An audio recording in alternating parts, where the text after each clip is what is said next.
Dando continuidade às nossas aulas, falaremos agora sobre superfícies.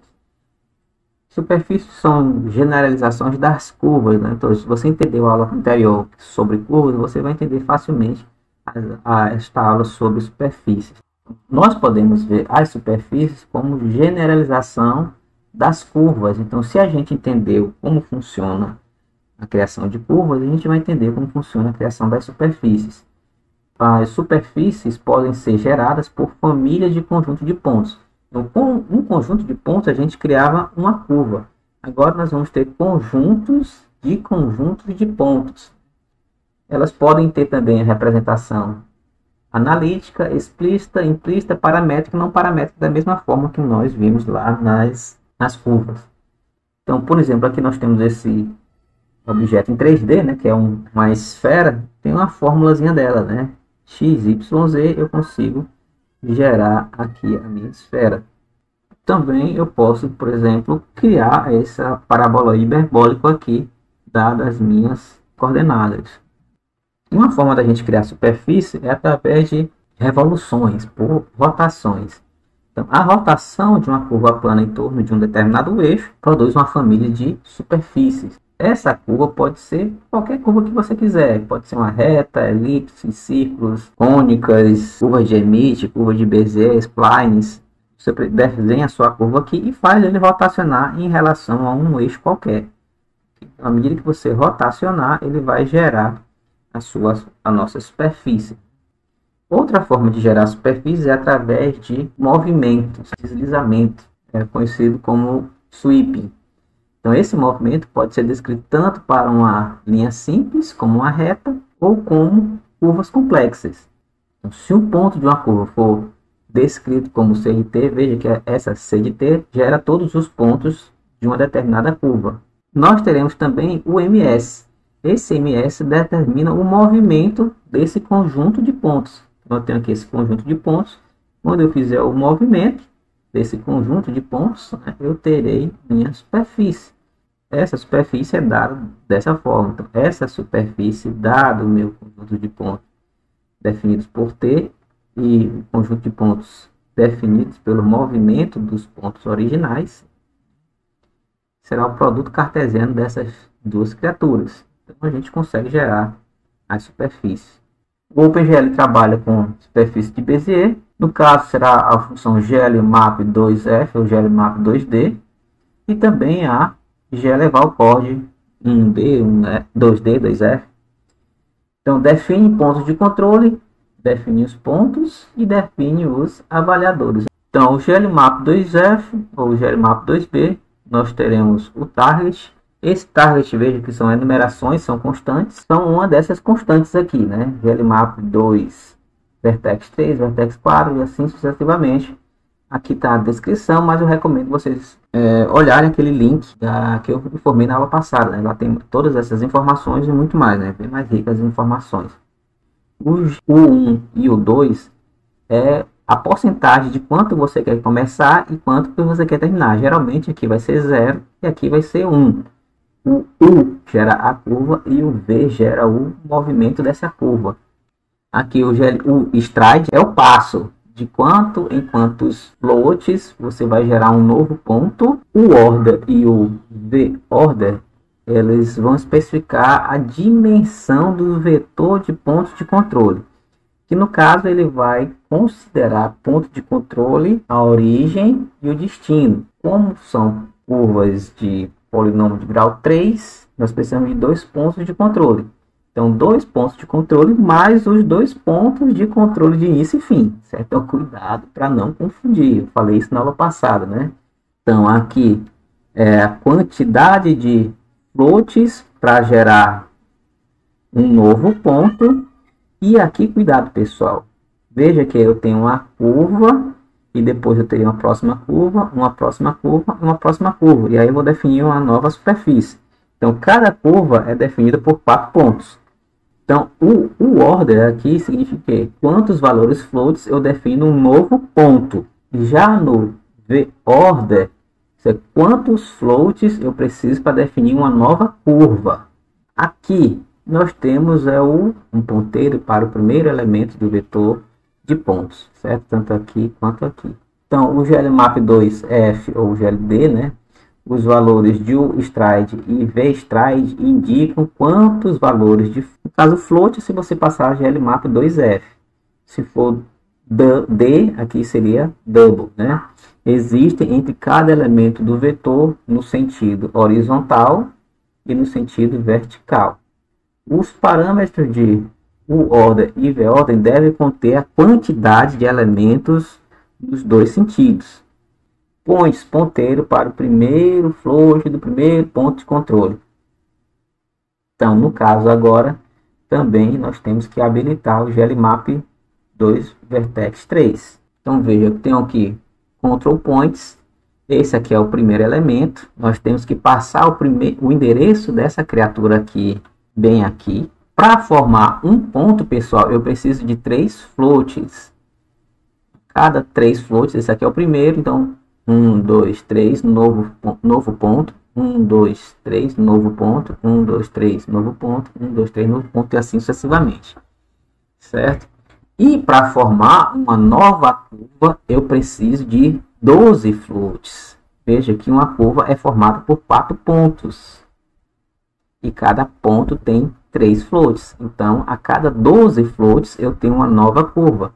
Então, 1, 2, 3, 4, 5, 6, 7, 8, 9, 10, 11, 12. Nova curva. Mais 12, nova curva. Mais 12, nova curva. Mais 12, a última curva. O primeiro order, né, é de 3 em 3. Nosso passo é de 3 em 3 para formar um ponto. E o segundo order é 12, porque a cada 12 floats eu vou formar uma nova curva. Bem, vamos lá. No ustride, o primeiro aqui, né? Veja que aqui eu vou de 0 a 100% na horizontal, de 0 a 100% na horizontal. Tenho um passo de 3 em 3. A cada 3 floats eu gero um novo ponto. Novo ponto, novo ponto. E o outro stride é o vertical. A cada 12 floats eu encontro uma nova curva. Certo? Uma nova curva. Então, 12 floats para iniciar a próxima curva. Mais 12, próxima curva, mais 12, próxima curva. O order e o vOrder, o A4, né, especifica a dimensão do vetor de pontos. Então, o vetor de pontos, né, tem 1, 2, 3, 4. 4, 4, 4, 4. Já a função glmap grid2f trabalha em conjunto com a glmap 2f. Ela define uma grade de 2 dimensões de UN pontos na direção horizontal e VN pontos na direção vertical. Ou seja, por exemplo, se aqui tiver 20 e aqui tiver 10, então será 20 pontos para desenhar uma curva na horizontal e 10 pontos para gerar curvas na vertical. Então, esses pontos serão igualmente espaçados entre o 1, V1 e o 2, V2. Geralmente, a gente bota esses valores, o 1, o 2, 0 e 1, 0 a 100% e de 0 a 100%. Então, a glEvalCord é a que realmente vai desenhar os pontos. Então, avalia todos os valores criados em glmap 2F e também aqui na glmap grid 2F, né? 2F ou 2D. Essa função aqui é que vai criar os pontinhos. Para isso, o glNail tem que estar ativado. Muito parecido com o que a gente viu lá em curvas. Então, o e V são valores a serem passados para a curva de Bézier, também estarão entre 0 e 1. Como nós vamos criar superfícies, né, também tem a questão da iluminação. E para poder trabalhar com iluminação, nós precisaremos da normal. Então, uma forma de se trabalhar com a normal é habilitar o glNail, GL autonormal, onde cada pontinho será calculado a normal dessa superfície. Outra forma de criar superfícies, em vez de utilizar glEvalCord 2F, também é possível utilizar a função glEvalMesh 2. A diferença é que no glEvalCord 2F ou 2D, você tem que utilizar dois fósforos, um para ir na horizontal, o outro para ir na vertical. Já o glEvalMesh 2, você não precisa disso. você só precisa informar o intervalo, que é do I1 ao I2, e o J1 e o J2. Então, baseado nessa distribuição, ele consegue criar os pontos. A única diferença aqui é que está essa constante aqui, né? Esse enumeration, que pode ser fill, ou seja, a superfície totalmente preenchida, ou a superfície desenhada apenas com pontos, ou a superfície desenhada apenas com linhas. Nesse caso, esses valores I e J, eles variam de 0 até um valor que é definido por quantidade de UN e VN. Ela trabalha em conjunto com a GLMAP Grid 2, que é a GLMAP Grid 2, a gente informa o N e o VN, o N e o VN. Vamos ver alguns códigos ainda executados. Então veja, eu tenho aqui só o trecho desse arquivozinho, está lá no meu site, caso você queira baixar, né? Já está lá todo o código-fonte. Então veja que na GLEvalCord nós precisamos de um for para percorrer uma direção e precisaremos de 2 for para percorrer a outra. Nós temos aqui a GLEvalCord, nós passaremos a porcentagem, né? Tanto que a gente quer no I e no J. Então aqui ele varia, aqui no I varia de 0 a 30 e no J varia de 0 a 8. Né? Veja que na divisão aqui, o I e o J, né? E o resultado dessa divisão aqui estará entre 0 e 1, e o resultado dessa divisão também estará entre 0 e 1. Mas o J varia de 0 a 8 e o I varia de 0 a 30. Então, veja que aqui, primeiramente, eu vou na direção, ou seja, eu faço as linhas assim, assim, assim. E depois, com este outro for, veja que aqui não é mais I, é J. Então, eu vou preencher assim, assim, assim, assim. Baseado nessa gradezinha aqui, né, serão criadas as superfícies. Então, para cada J, eu vou percorrer uma linha assim e um J assim. Próximo J, faço aqui e faço aqui. E aí sucessivamente. Então, veja, eu comentei aqui esse segundo for interno, para a gente vai desenhar apenas numa única direção. Superfície Bezier Grid. Então, veja que eu tenho apenas numa única direção. Para criarmos as linhas na outra direção, então veja que eu fui aqui, eu fui de I, J, agora eu vou de J até I. Novamente está aqui, superfície Bezier Grid. Que agora nós percorremos e geramos a nossa curva.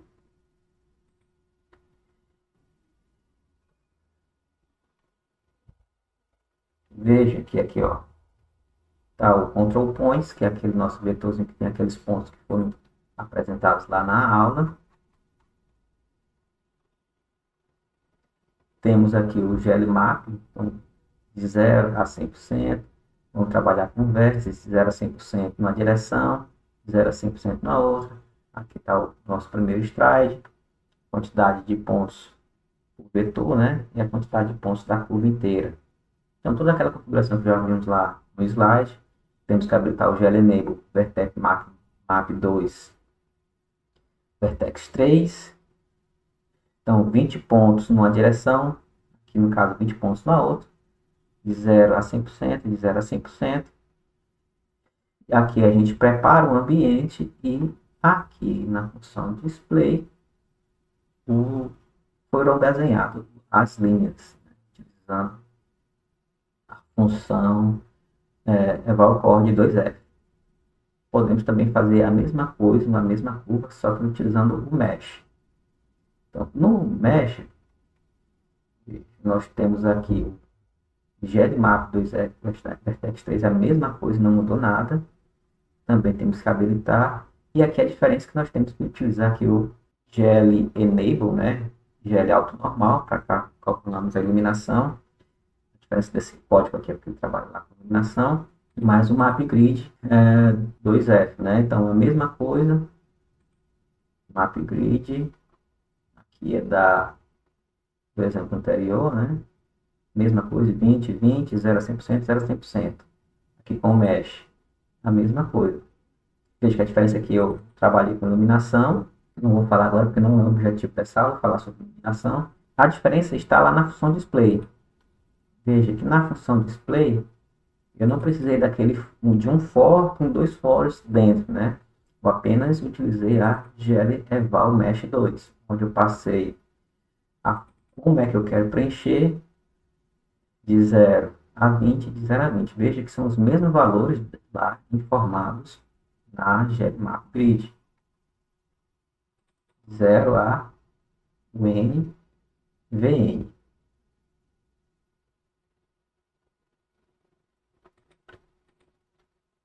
Zero a VN, 0 a 20, ok? Aqui eu estou dizendo que a superfície será preenchida. Já está aqui, né? Veja, está aqui a mesma superfície, só que totalmente preenchida. Como aqui tem umas fontes de luz, nós teremos essa sensação de sombra. Se no caso nós tivéssemos mudado para Lines, né? Então mexe, veja as luzes, a nossa superfície estaria aqui definida pelas essas linhas. Também eu posso fazer o pontes, gel line, aqui gel ponte. Não sei se vocês conseguiram ver, mas tem uns pontinhos aqui. Para desses exemplos, pessoal, tem uma outra forma de nós criarmos superfícies. Eu não inseri aqui, mas eu vou explicar aqui no código, né? Isso é apenas um extra. Esse exemplo aqui que nós temos, que é através de malha de pontos. Nós podemos criar polígonos, superfície através de malha de pontos. Manda aqui a função malha. Essa função malha, pessoal, vai trabalhar da seguinte forma. Foi definida aqui uma estrutura chamada vértice, né, que ela vai trabalhar com vértice. Cada vértice vai ter 3 floats, um para x, y e para z. Outra estrutura que nós trabalharemos serão as faces. A face vai ter um valor chamado total, que é o número total de vértices, ou seja, quantas criaturas dessa daqui cada face terá. Está aqui os índices, certo? Que vão formar cada vértice. Então, essa daqui será uma face, por exemplo. Então, cadê? Malha de polígono, né? Então, por exemplo, eu tenho esse polígono aqui, então tenho essa face aqui inferior, direita, frontal, esquerda e traseira. Temos 5 faces aqui. E temos também uma estrutura para definir os objetos. Então, cada objeto é formado por um conjunto de vértices e por um conjunto de faces. Isso aqui é apenas o ponteiro, né? Ou seja, apontar para um conjunto de vértices, apontar para um conjunto de faces. E cada objeto é formado por um conjunto de faces. Foi criado aqui um vetor chamado vértice. Ele contém 1, 2, 3, 4, 5 vértices.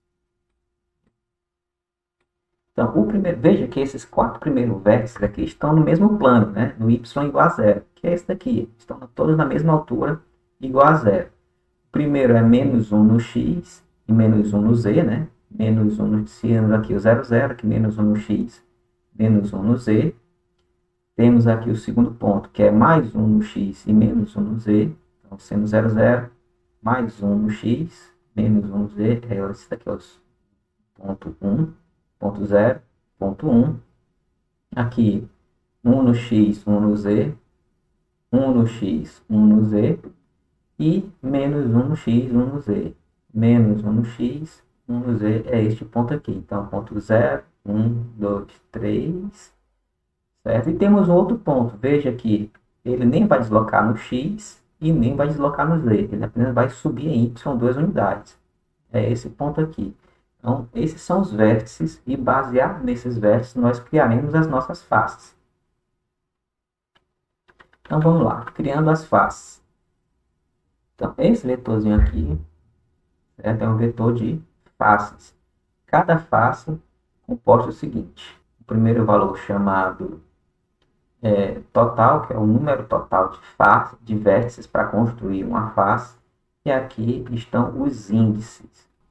Essa minha face aqui, ela vai ser composta por 4 vértices, que é o vértice 0, 1, 2 e 3. Vai formar a base, né? É o 0, 1, 2 e 3. Então, vai formar aquele quadradozinho lá de baixo. 0, 1, 2 e 3. Veja que nós não estamos trabalhando aqui diretamente com os vértices, nós estamos trabalhando com o índice do vértice. Essa é a posição 0, 1, 2, 3, 4. Então, a primeira face será a base, né? 0, 2 e 3. A terceira face será composta por 3 vértices, que serão o 0, 1, 4. 0, 1 e 4. Aqui o menos 1 indica que esse daqui não será usado. E nós só usaremos 3. Os 3 primeiros. Esse daqui não será utilizado. Então, 0, 1, 4. 0, 1, 4. Próxima face também será composta por 3 vértices. 0, 3, 4. 0, 3, 4. Próxima. 1, 2, 4. 1, 2, 4. Próxima. 3, 2, 4. 3, 2, 4. E lembrando que aqui a quantidade de vértices aqui vai indicar que não será utilizado. Bem, temos também a estrutura objeto, né? Eu disse aqui que o nome desse primeiro objeto será pirâmide, que ele é formado pelos vértices, ou seja, o vetor que contém os vértices, e faces, esse vetorzinho aqui. Vértices e faces. E nós teremos 5 faces. 1, 2, 3, 4, 5.